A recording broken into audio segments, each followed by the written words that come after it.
کشور پاکستان یک کشور اسلامی است و مردم این کشور به عقاید اسلامی بسیار پایبند هستند. به این ترتیب فرهنگ کشور پاکستان با فرهنگ ایران بسیار مشابه است. در نتیجه تا حدودی زندگی در پاکستان مشابه با زندگی در ایران است.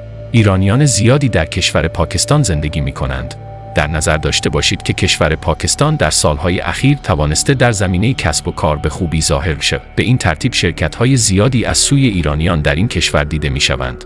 بیشترین شرکت‌هایی که ایرانیان در کشور پاکستان تأسیس کرده‌اند در زمینه محصولات کشاورزی و یا در زمینه صنایع دستی بوده و جنبه صادراتی بالایی دارد. در این کشور شرکت‌ها در پروسه مشخصی به ثبت می‌رسد و نیاز است که همه قوانین به طور دقیق رعایت شود.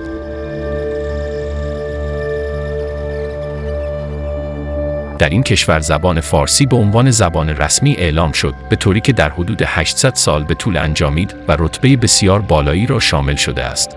در سال 1947 کشور پاکستان به استقلال رسیده و برای این پیروزی رهبر سیاسی محمد علی جناح در تاریخ بسیار پررنگ دیده می شود.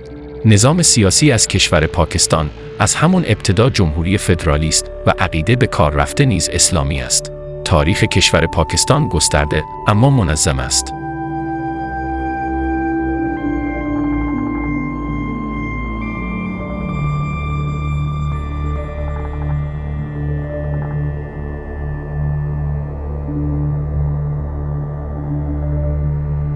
این کشور همیشه سعی کرده است که از مسالمت آمیزترین روش‌های موجود برای پیشرفت خود استفاده نماید. در ساختار سیاسی کشور پاکستان نیز دیده می شود که همیشه خواسته مردم از اهمیت بیشتری برخوردار است.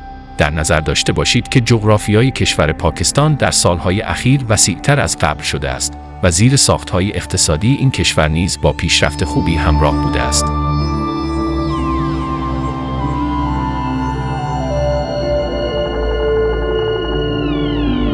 کشور پاکستان از بخش شمالی با افغانستان و چین همسایه است و از بخش شمال غربی نیز با افغانستان مرز مشترک دارد. این کشور از سمت شمال و شمال شرقی با هند و از سمت مغرب با ایران مرز مشترک دارد. کشور پاکستان از سمت جنوب و جنوب غربی به دریای عمان میرسد. این کشور دارای آب و هوای معتدل است، به طوری که شاید تابستان‌های گرمی برای شما داشته باشد، اما از نظر زیست محیطی در وضعیت متوسط قرار دارد.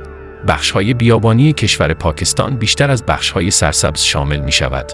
شعرهای بزرگ کشور پاکستان عبارت است از علامه اقبال لاهوری، فیض احمد فیض که در زمینه کلاسیک شعرهای بسیار مهمی سروده است، رشید و احمد فراز که اشعار او در سبک غیر سنتی سروده شده است.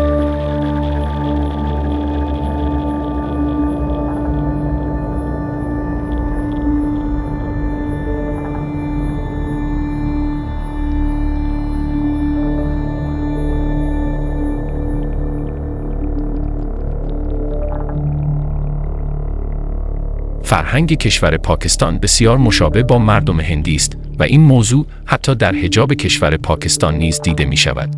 مردم کشور پاکستان به عقاید مذهبی خوب بسیار پایبند هستند. به این ترتیب به هیچ عنوان اجازه بی احترامی به دین خاصی فراهم نشده است.